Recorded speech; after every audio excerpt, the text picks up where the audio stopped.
안녕하십니까. 저는 서남빛 요양병원 신경과 김기주라고 합니다. 오늘 말씀드릴 내용은 항생제 내성 관련된 내용으로서 항생제 오해 없이 낭용 없이 제대로 사용하자라는 주제로 잡게 되었습니다. 그럼 시작하도록 하겠습니다. 먼저 1번입니다. 요양병원에 항생제 증가했다라는 내용이 최근 보도자료 내용이 있어서 그 관련해서 말씀을 드리고자 합니다. 그 보도자료는 2024년 4월 24일 질병청에서 발표한 요양병원 항생제 관련 보도자료에서 발표된 내용으로 전국 요양병원 입원 환자에서 2020년 대비 2022년에 항생제 사용량이 1인당 28.1% 상승하였다는 내용을 기반으로 하고 있습니다. 지금 보시는 표에서도 보시면 중간에 요양병원 종별 환자당 항생제 사용량이 다른 병 종별에 비해 높게 표시된 걸 확인할 수가 있습니다. 이 내용을 자세히 보시면은 그림표 2번에 보시면은 그 해당 보도자료 그림 1가 지금 표시된 그림인데요. 해당 자료를 보시면 요양병원 입원 환자 중증도별 구분에서 왼쪽에 최고도 환자분이 있고 점차 중증도가 낮아서 의료 고도, 중도, 경도, 선택 입원군으로 각각 가는데요. 2020년 대비해서 2022년에 각각 그 중증도 대비해서 보시면은 2.6에서 10% 평균 5% 정도 항생제 사용량이 증가한 것을 확인할 수가 있습니다. 그렇다고 하면 요양병원에서 항생제 사용량이 28.1% 증가했다는 것은 결국 각 종별로 중증도별로 평균을 내보니까 결국 5% 증가했다는 의미이고, 그렇다는 이야기는 결국 항생제 사용량 증가는 결국 요양병원 입원하시는 환자분들이 중증도가 많이 올라가서 고도, 최고도 환자 비율이 높아졌기 때문에 그만큼 항생제 사용량이 늘어난 게 더 큰 영향을 미쳤다고 추론할 수가 있습니다. 2020년, 2022년을 생각해 보시면 코로나 대유행으로 인해서 대학병원으로 전원이 어려웠고 경제적 어려움으로 인해서 요양병 입원도 어려웠으며 경증, 중등증 환자분들은 코로나에 대한 걱정으로 요양병 입원을 피해서 중증 환자 비율이 높았던 시기임을 감안하면 요양병원의 중증 환자 비율이 증가한 시기라는 걸 유추할 수가 있습니다. 또한 2020년에서 2022년 전국 의료기관 종별 환자 1000명당 항생제 사용 기간을 보면 각각 대학병원, 종합병원, 병원, 그리고 요양병원을 비교해 보면은요, 가장 마지막에 있는 데이 오브 세라피 각 천일당 얼마나 항생제 사용한 시간이 많은지를 보자고 하면은 요양병원은 대학병원의 약 8분의 1, 종합병원의 6분의 1, 그리고 일반 병원의 4분의 1 가량의 항생제 사용 기간만이 있다는 걸 봤을 때 요양병원이 절대적인 항생제 사용량이 많은 것이 아니며 요양병원 입원 환자가 고령의 중증 환자라서 단지 쓰게 되면은 조금 더 항생제 사용량이 높다라고 보는 것이 아마도 적절한 그 해석이라고 생각이 되어집니다. 물론 요양병원의 적절한 항생제 사용을 위한 지침이나 항생제 스튜어디십 프로그램 적용 등도 당연히 고려해볼 요소입니다. 아시다시피 대학병원과 다르게 중소병원이나 의원이나 요양병원 포함해서요, 이런 것들은 감염내과 선생님이 따로 계셔가지고 이런 모든 항생제를 관리 조절하시는 분들이 없기 때문에 또 꼭 내과 선생님이나 아니면은 그 항생제를 주로 쓰는 파트에 계신 선생님이 아니신 경우에도 약을 쓰는 경우가 일부 있기 때문에 이에 대한 전반적인 조절 관리 또한 같이 필요하다는 것은 의심의 여지는 없습니다. 2번 내용입니다. 항생제 처방 지침 관련 필요성입니다. 요양병원은 중증의 고령 환자들이 모여있는 것으로 우리나라에서 중환자실 다음으로 중증 환자 비율이 높고 항생제 내성 비율도 가장 높은 곳 중 하나입니다. 80대에 산소를 투여하는 와상인 할머니가 열이 나신다고 하면 항생제 치료를 하지 않을 의료진이 얼마나 될지도 고려를 해봐야 할 겁니다. 폐혈증 초기 치료가 환자분 예후의 중요함을 고려할 때 일반 병원에 입원하시는 50대에 스스로 보행과 일상생활이 가능하신 분이 열이 나는 것과는 그 대응이 다를 수밖에 없습니다. 일반적인 항생제 처방 지침으로는 요양병원에서 한계가 있을 수밖에 없습니다. 이러한 요양병원 입원 환자의 특성에 맞는 요양병원형 항생제 처방 지침이 필요하며 개별 요양병원들도 적정 항생제 사용을 위한 균병 검사 활성화 등 여러 노력들이 같이 이루어져야 할 것입니다. 그 다음 3번입니다. 항생제란 이런 내용인데요. 통상적인 항생제는 항미생물 제제 중 항균제를 의미하며 이는 세균성 감염의 치료 및 예방에 사용되는 약물입니다. 그 명칭은 결핵 치료에 사용되는 스트레토마이신에서 유래하여 마이신이라고 흔히 부르기도 하는데요. 마이신은 적절한 명칭은 아닙니다. 독한 감기에 걸렸을 때 감기는 바이러스에 의한 감염이므로 항생제를 사용할 필요는 없으며 독감도 아니기에 타미플루 등 항바이러스 제제를 투여할 필요 없이 해열제 감기약만으로도 충분합니다. 1928년 페니실린이 처음 개발되었고 그리고 1941년 상용화된 이후 2차 세계대전에서 세균성 감염 환자에서 그 페니실린 사용으로 인해서 수없이 많은 사람들의 목숨을 구하게 되었고 페니실린은 20세기 최고의 방미품 중 하나가 됩니다. 이후 많은 항생제들이 개발되었으며 다양한 세균을 죽일 수 있게 되었고 이로 인해 많은 생명을 구할 수 있게 되었습니다. 항생제의 역사는 곧 내성균주와의 싸움이기도 합니다. 페니실린이 광범하게 사용됨에 따라 점차 내성균이 나오기 시작하였고 1960년에는 페니실린 내성률이 80%에 달했으며 이에 대항하여 2세대 항생제인 메치실린이 개발되었으나 또 사용하면서 조만간 내성균주인 MRSA가 발견이 되고 이에 대항하여 방코마이신 등을 개발하였으나 방코마이신 내성구균 VRE라고 하죠. 그리고 방코마이신 내성 황색 포도알균 VRSA 등이 나타나게 되면서 이에 대한 치료 효과가 있는 리네졸리드 등 항생제들이 개발되는 이런 항생제의 개발과 이에 대한 내성균주의 발견 그리고 이에 대항하는 내성균주에 대한 치료 효과가 있는 항생제의 개발이 끊임없는 반복의 역사가 있다고 보시면 될 것 같습니다.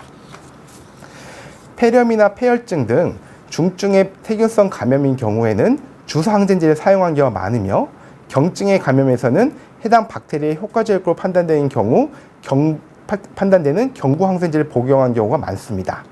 감염 위험성이 높은 정형외과 수술이나 인공파막 수술, 장수술 같은 경우 예방적 항생제 사용이 필요한 경우도 있고요. 피부 상처, 화상 등으로 인한 피부 감염의 예방, 치료에 사용되는 바르는 항생제를 투여하기도 하고 눈이나 귀에 세균성 감염 치료를 위해 점안제나 점이제 항생제를 투여하기도 합니다. 실제 병의원에서는 적합한 항생제를 적정 사용량과 기간을 지키기 위해 많은 노력을 하고 있습니다. 그 다음 4번입니다. 항생제 내성의 위험성에 대해 말씀드리고자 합니다. 영국의 저명한 경제학자인 짐 오닐의 2016년 보고서에 따르면 항생제의 내성균 감소를 위한 특단의 대책이 없다면 2050년에는 매해 전 세계적으로 1,000만 명이 항생제 내성 문제로 사망할 것으로 예측이 되고 있습니다. 이는 이 그림에 보시는 현재 암으로 인한 820만 명의 사망자보다도 더 높은 수치이며 그때까지 100조 달러에 가까운 천문학적인 경제적 손실이 예상됩니다. 이는 2022년 대한민국 GDP의 59.7배에 해당하는 엄청나게 큰 금액입니다. 그리고 2050년에는 항생제 내성 관련 사망자는 3초에 1명꼴로 예측이 되고 있습니다. 2019년 국내 연구에서도 카바페논 내성구균, CRE 균열증 환자가 1인당 1억 4,130만 원의 추가 의료비가 들은 것으로 연구 결과가 조사된 바 있습니다. CRE 감염 환자의 사망률은 43%가량으로 나오고 있으며 2022년 우리나라 요양병원의 CRE 대상 연구에서도 사망률은 53.3%로 조금 더 높았습니다. 항생제 내성은 감염 치료를 어렵게 하고 치료 효과를 떨어뜨리며 입원 기간 연장, 치료비, 격리비, 검사비 등으로 인한 의료비용 증가로 개인과 사회 전체에 경제적 부담이 발생하게 됩니다. 그리고 항생제 개발보다 빠른 항생제 내성의 발생은 항생제 내성균에 대한 치료를 어렵게 하여 결국 사망률을 올리게 됩니다. 5번입니다. 항생제 내성을 줄일 방법은 무엇이 있을까요?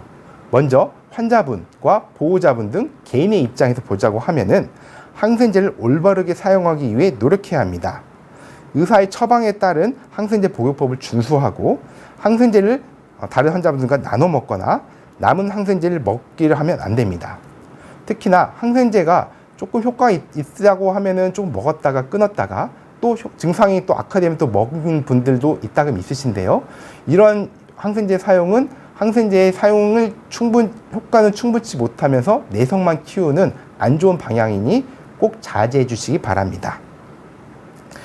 항생제 복용법을 의사 약사와 상의하에 결정해야 하며 필요 이상의 항생제를 의사에게 요구하면 안 됩니다. 환자분들이 빠른 치료 효과를 위해서 강한 치료제와 항생제를 의사 선생님께 요구를 할 경우 결국 담당 의료진도 환자의 선택을 받기 위해 항생제 사용 비율이 올라갈 수밖에 없습니다. 이는 결국에는 항생제 내성을 증가시키는 불필요한 항생제 사용으로 인한 항생제 내성 증가로 이어지게 됩니다. 개인 위생관리를 위해 손을 자주 씻으면 다제해성균 감염을 또한 줄일 수 있습니다. 필요한 예방접종을 맞게 되면 감염을 줄이고 이로 인한 항생제 사용을 줄일 수 있습니다. 폐렴 구분 백신의 경우 소아에서 약 47%가량 폐렴 감염 및 항생제 사용을 줄여주는 효과가 있다는 연구 결과가 있습니다. 병원 입장에서는 의료진이 손소독 방역 수칙을 준수하며 다제해성균을 타인에게 전파시키지 않고 다제해성균 감염이나 보균이 의심되는 경우 빠른 검사를 시행하여 조기 치료 및 격리를 시행, 사망률을 낮추고 타인으로의 전파를 억제해야 합니다. 그리고 감염 환자에 대해서 세균성 감염이 아니라고 판단되거나 검사 결과가 나온 경우 항생제 사용을 제한해야 합니다. 필요 이상의 고위도 항생제 사용을 억제하고 항생제 사용 기간도 제한할 필요가 있습니다. 이를 위해 감염질환 의료진에 대한 주기적인 항생제 및 다제해성균 교육도 필요합니다. 환경관리도 필요합니다. 매일 깨끗이 병실 포함 환자분이 지내는 곳에 대한 청소 및 소독 작업이 필요합니다. 특히 환자분들 손이 자주 닿는 곳은 더욱 신경 써야 할 것입니다. 다제내성균 환자분들의 옷, 이불, 식사그릇, 쓰레기, 의료용품 등을 따로 관리하여 비감염 환자분들에게 전파되지 않도록 주의를 기울여야 합니다. 병원 내 감염관리 전담 인력이 충분히 있어 감염관리를 위해 노력하는 것도 병원 내 다제해성균 환자 증가, 전파를 억제하는 데 도움이 됩니다. 정부에서도 국민적 다제해성균에 대한 인식 개선, 농업, 축산업, 양식업에서의 항생제 제한, 실제로 전체 항생제의 50%가량이 사람이 아닌 동식물에게 사용되고 있습니다. 그리고 주기적인 감염 관련 연구 및 설문조사 시행, 감염 관리를 위한 비용 지출, 다른 국가와의 협력 공조 등의 노력이 같이 되어야 다제내성균 환자를 줄일 수 있습니다. 6번입니다.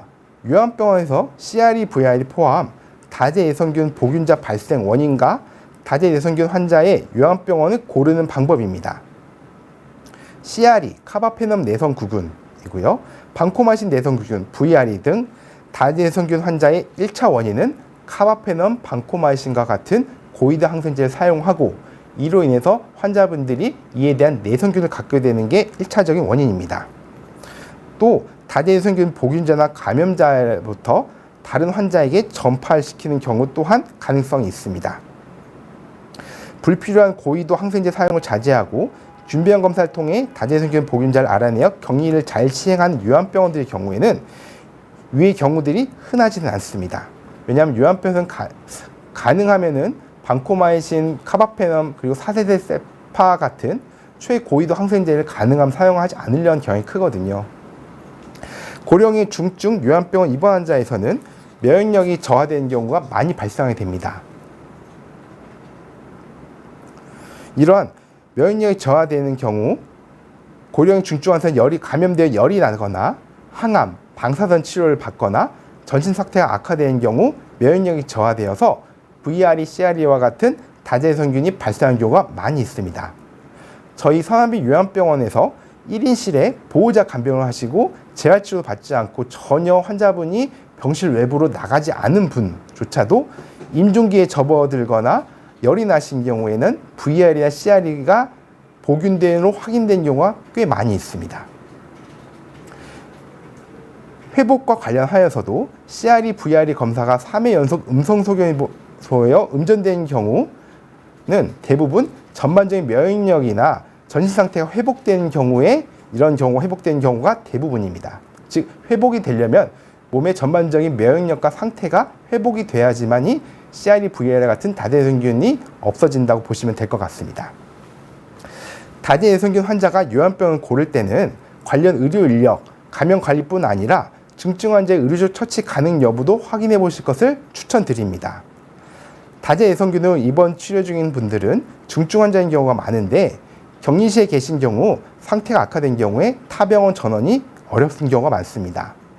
중심연맥관 삽입술, 흉수, 복수 천자, PEG 교체, 인공호흡기 사용, 승합제 등 또 수혈도 마찬가지고요. 해당 요양병원에서 직접 하지 못한 경우에는 타 병원 응급실로 전원해야 하는데 해당 병원 격리실 자리가 없으면 가지 못한 경우가 많아 요양병원 자체적인 의료 처치가 필요합니다. 또한 해당 병원, 타 병원 전원 같은 경우 보호자의 시간적, 경제적 부담 또한 같이 작용하기 때문에 가능하면은 원내 처치를 하는 편이 보호자분들에게도 환자분들에게도 유리한 경우가 많습니다.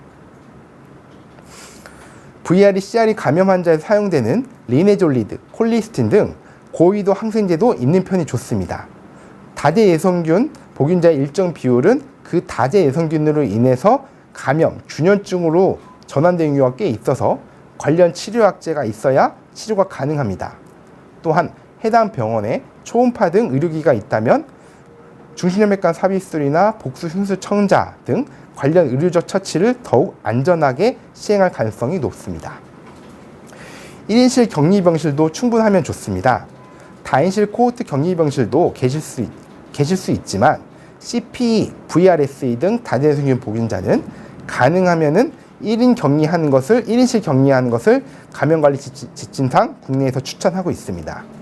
감염 격리 환자는 1인실 비용도 보험 청구 가능하니 1인실 비용 부담도 크지 않습니다.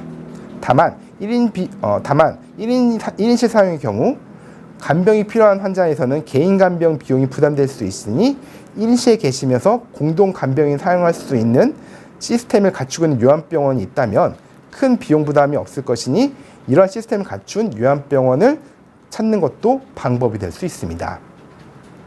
균배양 검사를 잘 시행하는 병원을 고르는 것도 중요합니다. 다대예성균 환자를 확진하는 방법은 균배양 검사뿐입니다. 다대예성균은 환자분 몸의 증상만으로는 알 수 없는 경우가 많습니다.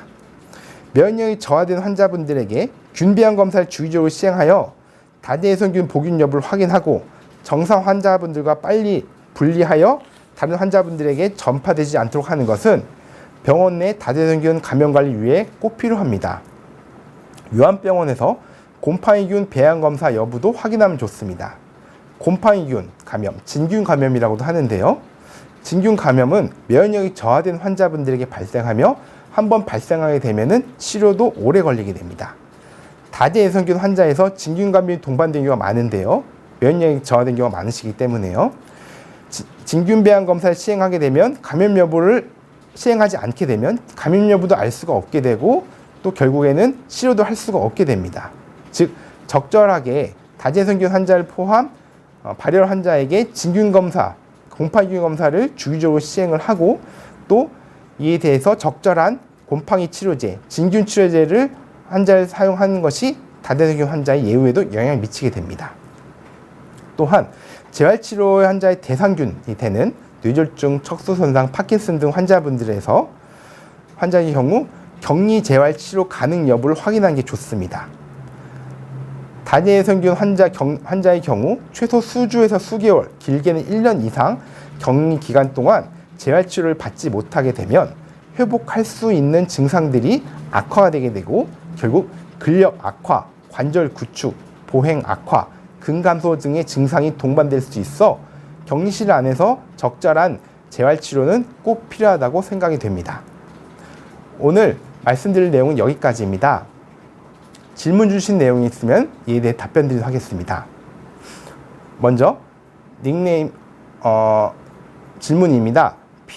김치 피자 탕수육님이 질문 주셨는데요. 할머니가 약에 대한 집착이 심하신데요. 약을 많이 드셔서 몸이 안 좋아지셨어요. 내성이 생긴 몸을 다시 되돌리면 어떻게 해야 할까요? 라고 말씀하셨는데요. 아마 여기서 말씀 주시는 건 꼭 항생제만이 아닌 전반적인 약에 대한 의존도가 높으신 거에 대한 걸 말씀을 주시는 것 같은데요. 사실 기본적인 인식이 너무 많은 약을 드시게 되는 것은 오히려 환자분, 특히 고령의 환자분들에서 예후에 사망률이라든가 아니면 증상 악화에 오히려 악화 요인이 될 수 있다는 점을 사실은 환자분이 인식을 하셔야 하는데요. 이걸 단기간 내에 고치긴 어렵고 해당 의료진이 꾸준하게 담당 의사 또는 의료진께서 꾸준하게 그 너무 많은 다량의 불필요한 약제의 필요성, 쓰게 되는 게 오히려 환자분 몸에 해롭다는 것을 꾸준하게 교육시켜드리고 조금씩 줄여가는 과정이 필요하다고 생각이 되는데요. 이런 과정들은 시간이 상당히 오래 걸리고 이 일을 하기 위해서는 꼭 약을 드시는 병원들의 담당 의료진과 상의를 하시되 여러 군데에서 동시에 같이 드셔서 약 용량이 증가된 경우 가능하면 한 군데로 모을 수 있으면 모으셔서 한 군데 병원이나 아니면 의사 선생님이 관련 약을 조절 치료하는 것이 좋다고 생각됩니다. 또한 내성에 대해서는 사실은 내성 문제는 시간이 상당히 좀 오래 걸릴 수밖에 없는 문제인데요. 시간을 가지고 꼭 불필요한 약제를 뺀 다음에 오랜 시간 경과를 보시는 작업이 필요하다고 생각을 하고 있습니다. 다만 스테로이드를 오랫동안 사용하신 분들 같은 경우에 갑자기 끊게 되면은 이로 인해서 위험한 증상들이 혈압이 떨어지거나 의식이 저하되는 등 여러 위험한 증상이 발생할 수 있기 때문에 이런 경우에는 담당 의료진과 상의하여서 조금씩 줄여가는 과정이 필요하다고 생각이 되어지고 있습니다. 그 다음 희진기님입니다. 요새 옴이 제법 많이 발견되는데요. 더운 날씨와 연관이 있을까요? 라고 말씀 주셨습니다. 옴 같은 경우에는 여러 가지 위험 요소들이 있겠지만 아무래도 날씨 또한 위험 요소 중에 하나라고 판단이 되어지고 있습니다. 아무래도 날씨가 더운 날, 특히 옴으로 인해서 옴에 관련된 스카비스라고 하는 이제 옴이 타인 손톱이나 아니면은 다른 사람을 통해서 다른 사람 몸을 통해서 손이나 손톱 등을 통해서 본인의 몸으로 이제 들어오게 되는 경우가 좀 있는데요. 이런 경우에는 빨리 검사를 통해서 진단을 하고 이제 의심되는 진단명이 있다고 하면은 퍼메트린 등 1차적으로 사용할 수 있는 옴 치료제를 사용하시게 되면은 호전되는 경우가 많습니다. 그 다음 레오첸님입니다. 죄송합니다. 그 다음 김혜진님인데요. VRE, CRE가 인체에 해로운지를 말씀하셨는데요. VRE, CRE가 대변에서 발견되는 보균자인 경우 VRE, CRE 자체가 몸에서 해로운 건 아닙니다. 다만 대변 내에서 정상 세균층 내에서 원래 존재하면 안 되는 다재성균이 있는 게 문제인데요. 다만 이 VRE, CRE 같은 다재성균이 오랫동안 가지고 있게 되면은 이로 인해서 2차적으로 혈액 내에서 균열증이 발견으로 유발될 수가 있는데요. 이 균열증 같은 경우에는 반코마이신, 카바페논 같은 최고도 항생제에 대해 내성을 가지고 있는 사람이기 때문에 당연히 위험성이 있다고 생각할 수밖에 없고 이거 자체는 아까 말씀드린 것처럼 CRE 같은 경우에는 균열증을 진행된 경우 그 사망률이 40%에서 요양병원에서 53%까지 나오기 때문에 위험하다고 말씀드릴 수 있습니다. 그래서 이런 경우에는 그 CRE, VRE에 맞는 적합한 항생제를 빨리 처치하는 게 필요하게 됩니다. 그 다음 레오체님 질문입니다. 다재외성균 감염이 확인될 경우 전환받는 걸 거부하는 병원이 있더라고요. 그래서 일부러 검사를 소극적으로 하는 곳이 있는 것 같던데 적극적으로 검사 및 치료를 시행하려면 이 부분을 보완해야 할 것 같은데요. 정책적으로 어떤 변화가 필요할까요? 먼저 다재성균을 전환받는 걸 거부하는 병원들이 일부 있고 아무래도 다재성균이 발견되는 경우 이에 따라서 사실은 최근까지도 사실은 CRE가 병원 내에서 다수 발견될 경우 이에 대한 행정적 처벌까지도 오는 경우가 있었기 때문에 이에 대해서 꺼리시는 병원들이 일부 있다고 생각이 됩니다. 특히 감염 관리에 대해서 아직 충분한 경험이나 이런 관리가 되지 않으셨던 병원 같은 경우에는 당연히 이런 것들이 생기는 걸 내부적으로 전파를 억제가 충분히 되지 못한다고 생각하면 차라리 안 받는 편이 관련 의료진이 충분히 없거나 관련 감염 관리에 대한 경험이 충분히 없다고 하면 당연히 안 받는 편이 오히려 환자와 그 병원 위해서도 더 낫다고 생각되는 점인데요. 이를 위해서는 결국에는 전반적인 병원들의 감염관리 능력을 향상시키는 게 필요한데 이를 위해서는 현재 하고 있는 감염관리료가 사실은 요양병원에서도 조금 낮은 편이고 중소병원은 실질적으로 받기 어려운 경우가 많은데요. 이런 경우를 사실은 조금 더 감염관리료를 많은 병원들이 더 충분히 받을 수 있도록 해서 감염을 전담할 인력이 있고 또 감염관리에 관한 교육이야 이런 것도 충분히 받을 수 있다고 하고 또 이를 위한 여러 가지 사실은 중소병원 감염관리 네트워크, 아이콘 등을 포함해서 여러 군데에서 사실 컨설팅을 받고 이에 대한 경험이나 능력을 키우게 되면은 더 많은 병원들이 이에 대한 관련된 것들을 할 수 있을 것 같습니다.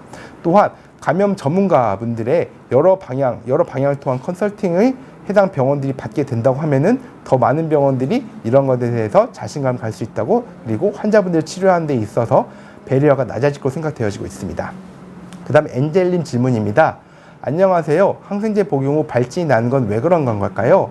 페니실린 계열이 심해서 복용을 못하는데 감기라도 걸리는 쓰는 항생제가 제한적이라고 하더라고요. 페니실린 계열이 아닌 항생제도 많이 쓰나요? 아플까봐 걱정돼요.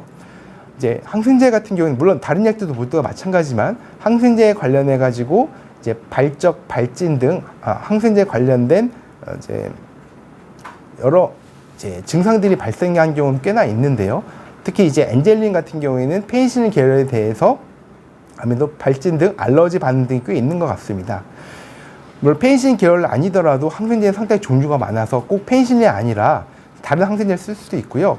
어떤 항생제를 쓸기에 대한 걱정이 된다고 하면은 내 몸에 어떤 항생제가 알러지 반응인지에 대해서 테스트를 해볼 수 있습니다. 이에 대해서 알레르기 내과라든가 이런 곳에서 확인할 수 있는 방안들이 몇 군데 있으니까 이런 데서 미리 확인하신다고 하면은 추후에 꼭 항생제를 써야 할 상황에서, 물론 꼭 필요한 상황이 아니면 안 쓰기 좋지만요, 어떤 항생제를 쓰는 게 환자분께 안전할지가 미리미리 확인될 방향이 있습니다. 그러니 꼭 항생제, 알러지, 스킨 테스트 등을 시행해 보실 것을 추천드립니다. 그 다음, 죄송합니다. 잠깐 물 좀 마시고 하겠습니다.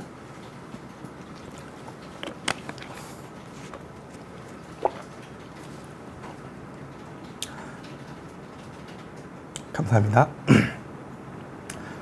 그 다음 김치 피자 상수영님입니다. 선생님, 좋은 유한병 고르는 팁 같은 것이 있을까요? 사실 이 내용은 추후에 제가 아마 비욘드에서 한 번 더 이 관련된 내용으로 한번 또 좀 이야기할 기회가 있을 것 같긴 한데요.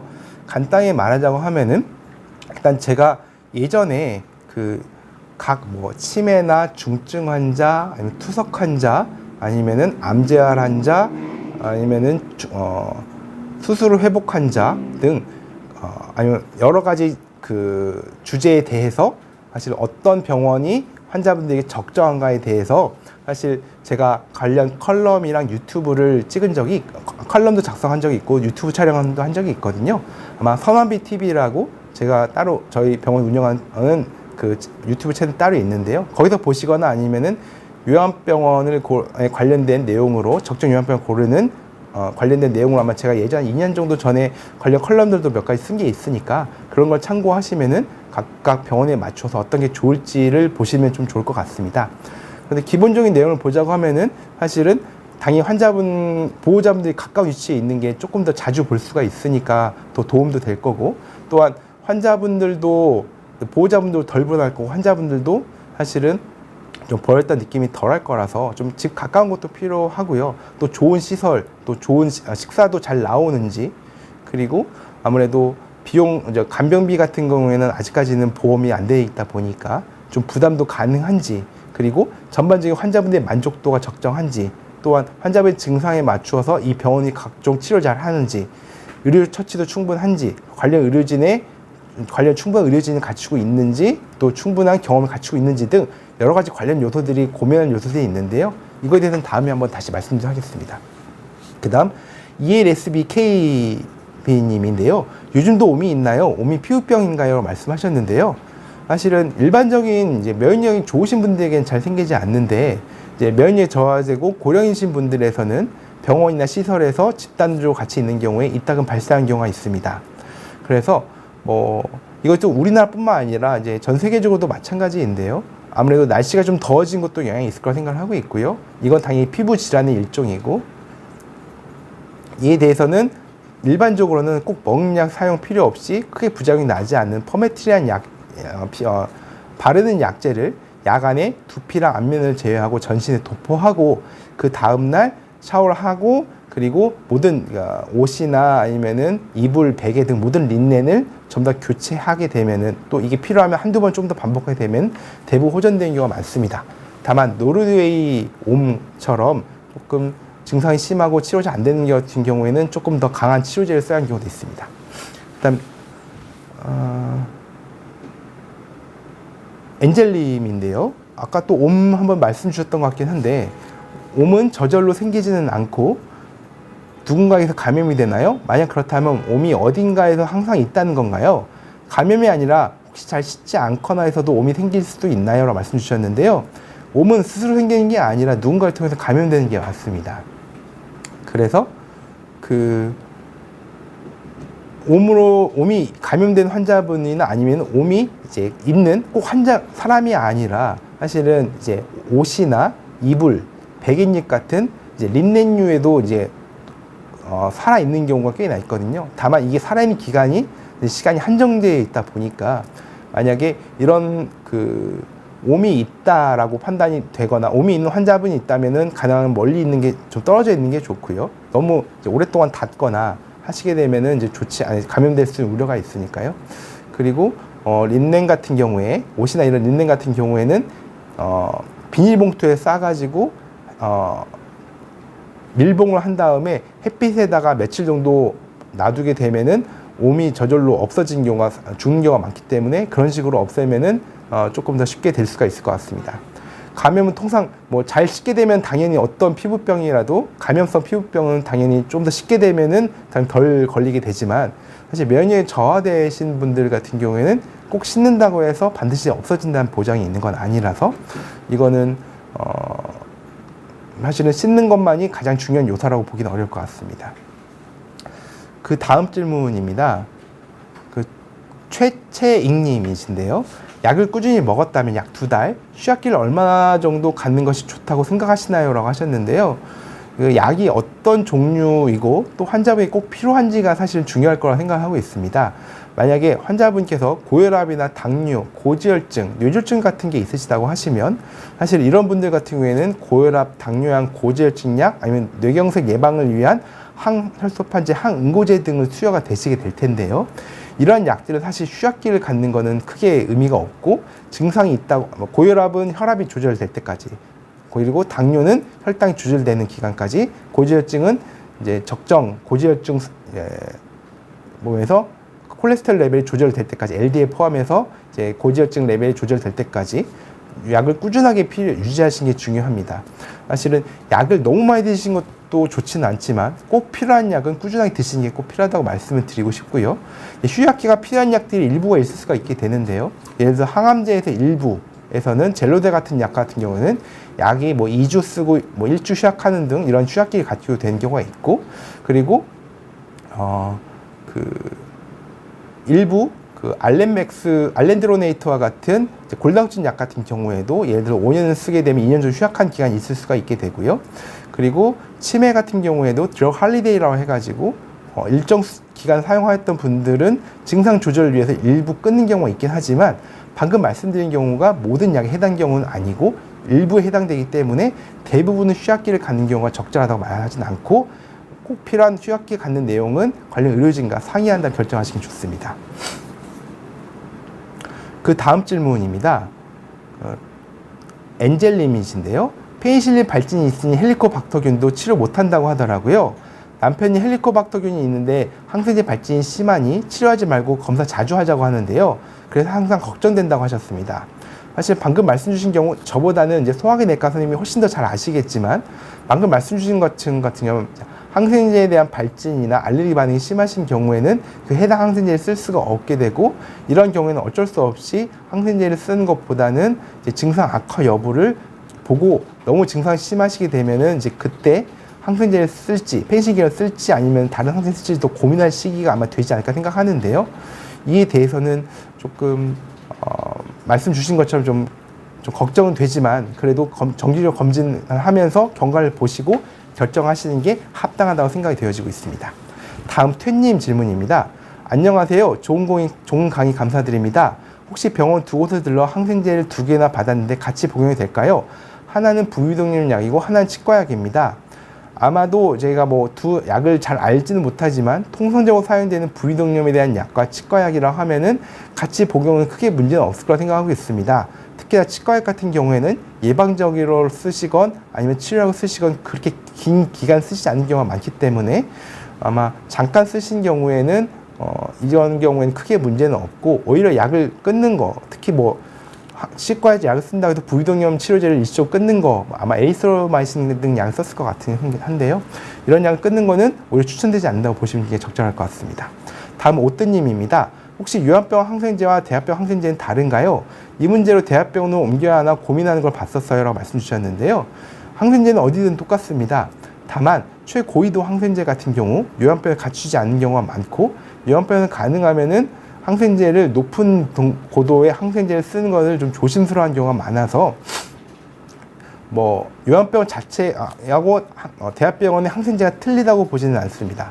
다만 해당 요한병원에서 적절한 균비안 검사를 시행하지 않게 되면은 오랫동안 항생제를 사용해야 하는 경우, 초기엔 상관이 없지만 결국엔 긴 시간이 지나서도 조절이 되지 않을 때는 균비안 검사를 봐가지고 거기에서 적정 항생제를 찾아야 하는데, 이런 작업이 잘 되지 않는 경우에는 적정 항생제를 쓰지 못한 경우가 일부 있을 수 있기 때문에, 이거에 대해서는 조금 담당 의료진과 상의가 필요해서 균비안 검사를 꼭 해달라고 말씀드리는 게 필요할 것 같습니다. 다음 강나영님 질문입니다. 안녕하세요. 항생제를 먹고 설사를 한 적이 있는데 저와 안 맞는 약인가요? 다 먹긴 했는데 그럼 약의 효과를 못 봤던 건가요? 항생제를 먹고 그에 대한 부작용으로 설사를 있는 경우는 꽤나 있습니다. 항생제 같은 경우는 기본적으로 균을 죽이는 약이기 때문에 대장 내에 살고 있는 정상 세균충도 대부분 없앤 경우가 많고 죽인 경우가 많고, 이로 인해서 당연히 이로 인해 설사 등의 증상이 동반된 경우는 상당히 많습니다. 이거는 항생제의 효과는 전혀 상관이 없이 흔히 발생하는 증상 중에 하나이고요. 그 약의 효과는 이거랑 전혀 상관없이 효과 여부는 확인을 할 수 있는데, 대부분 증상이 좋아졌는지 아니면 염증치가 떨어졌는지 등으로 아마 확인하는 경우가 가장 많이 있으니까요. 이거는 전혀 걱정하실 필요는 없고, 다만 이제 항생제를 먹고 설사 등을 많이 하시고, 그리고 대장 내 정상 세균층이 깨진 것을 걱정되신다고 하면 요플레라든가 이런 이제 유산균제제가 충분히 있는 것을 꾸준하게 섭취해 주시면은 아무래도 대장 내 정상 세균층을 회복하는데 도움이 될 거라고 생각됩니다. 물론 가장 중요한 것은 환자분이 전반적 상태를 회복시켜서 면역력을 회복하는 게 가장 1번이기도 합니다. 다음 질문입니다. 고래밥님이신데요. 가벼운 감기에는 항생제를 사용하면 안 된다고 하는데 정말인가요? 이 경우에도 항생제 남용에 해당하나요? 말씀 주셨는데요. 이제 단순 감기만 있고 이로 인해 2차적인 세균성 감염이 동반되지 않은 경우에는 항생제를 사용하면 안 됩니다.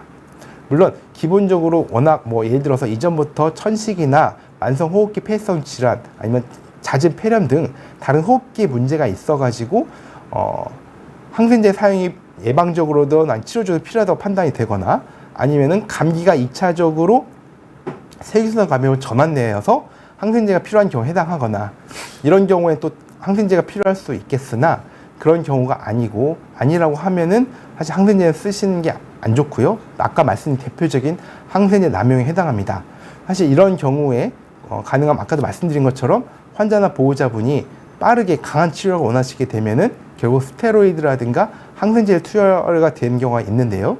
사실 이런 것들은 기본 장기적으로 봤을 때, 단기적으로 봤을 때 환자분의 건강에 도움이 되지 않기 때문에 이런 약을 요구하시는 건 추천되지 않습니다. 다음 질문입니다. 영양제일님이신데요. 항생제를 남용하면 자가 면역 질환이 온다는데 진짜인가요? 말씀하셨는데요. 항생제 남용 자체가 자가 면역 질환의 원인이 되지는 않지만, 아까 말한 이제 항생제 남용으로 인한 항생제 내성의 증가는 발생할 수가 있습니다. 물론 항생제 내성균이 증가하게 되는 것 자체가 또한 자가 면역을 유발시킬 수 있는 원인이 될 수 있겠으나, 통상적으로는 항생제 남용이 자가 면역 질환의 직접적 원인이라 보지는 않고요. 간접적인 영향이 있을 수 있겠지만 그보다는 항생제 내성, 이로 인해서 추후 꼭 필요한 상황에서 적정 항생제를 쓰지 못하고 이제 항생제를 더 위도를 높여야 하고, 이로 인해서 내성이 더 올라갈 수 있는 이런 것들이 좀 더 염려되는 상황에 보시는 게 적절할 것 같습니다. 잠깐 물 좀 마시고 그 다음 말씀드리겠습니다.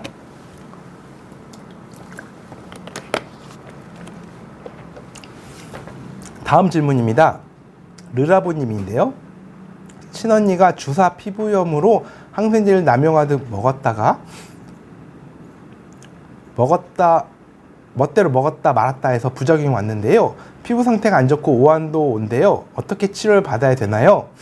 아까 말씀드린 내용과 좀 일부 있는데요. 아무래도 항생제를 먹다 안 먹다를 환자분이 임의로 결정하게 되면 항생제로 인한 치료효과는 충분치 않은 채 내성만 생길 확률이 높아지게 됩니다. 그리고 각종 부작용도 생길 확률이 올라지게 되고요.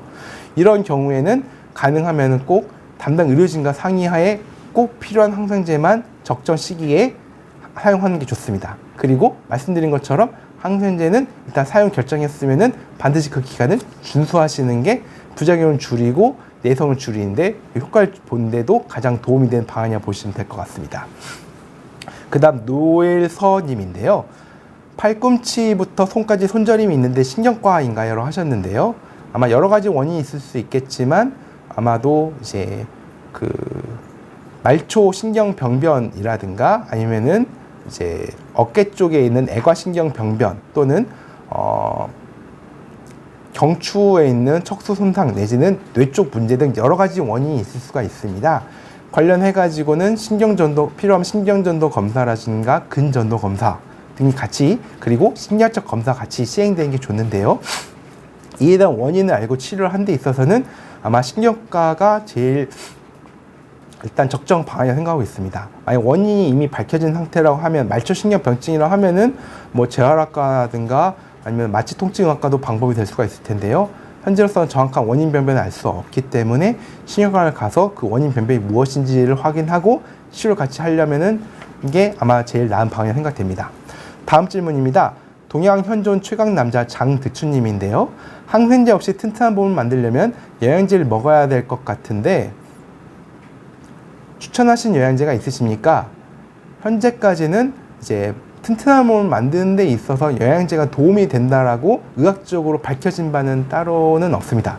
제가 알기로 영양제 중에서 실질적으로 먹었을 때 도움이 일부라도 될 수 있는 경우는 이제 비타민 D라든가 비타민 D하고 이제 칼슘 혼합 제제라든가 아니면은 이제 몇 가지밖에는 없는데요. 근데 일반적인 영양제들은 사실은 이제 먹었을 때 물론 이제 일부 질환이 있는 분에게는 다르지만 젊고 건강하신 분들에게는 오히려 먹었을 때 효과가 없거나 오히려 해롭다라고 보고되는 경우가 많아서 사실은 추천되지는 않고 또한 뇌졸중이라든가 암에 대해서도 전반적인 이제 뭐 비타민을 포함해서 여러 영양제 관련된 연구들이 시행된 바 있는데 따로 의미 있게 도움이 된다라고 이제 밝혀진 바는 없습니다. 영양제를 드신 비타민 D 같은 경우에는 아무래도 우리나라가 위도가 높기 때문에 그리고 이제 햇빛을 충분히 섭취를 못 하시는 경우가 이제 많고 특히 여름이 아닌 경우에는 충분히 섭취 못하는 경우가 많기 때문에 비타민 D는 이제 경구 복용 섭취를 하시는 게 당연히 도움이 될 수도 있다고 나와 있지만 그 외 나머지 영양제들 같은 경우 거의 대부분 아마 도움이 되지 않는다라고 보시는 게 적합할 것 같습니다. 다음 질문입니다. 담비님인데요.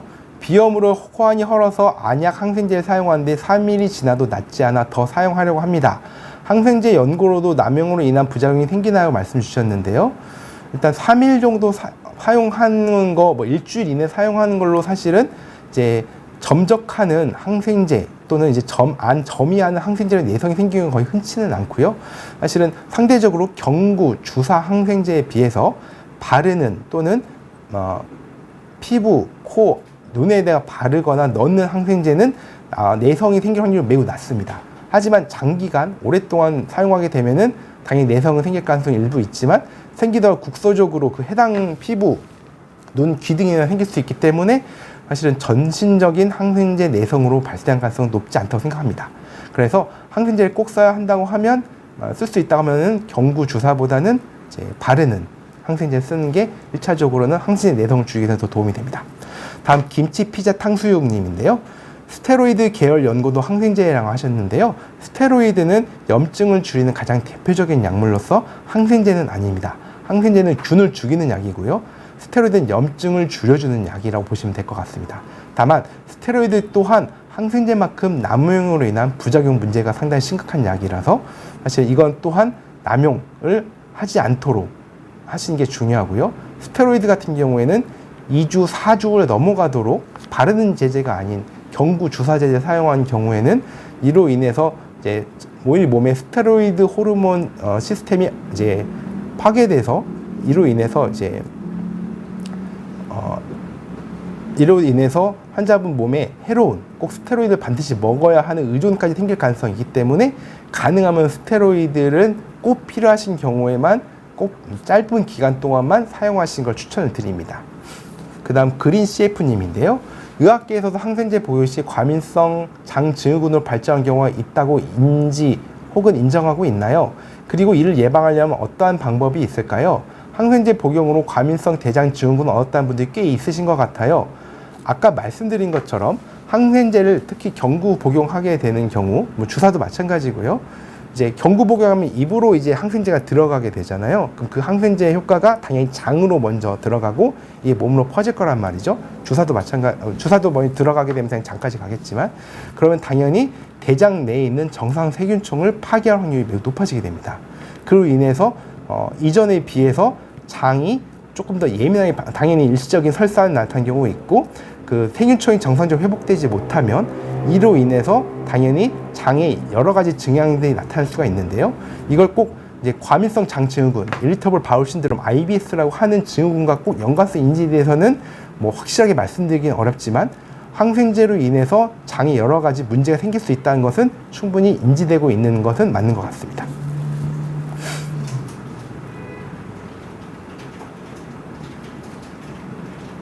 네. 오늘 내용은 이제 질문은 더 없으신 것 같아서 오늘 내용은 여기까지 말씀드려도 될 것 같습니다. 긴 내용 봐주셔서 감사합니다.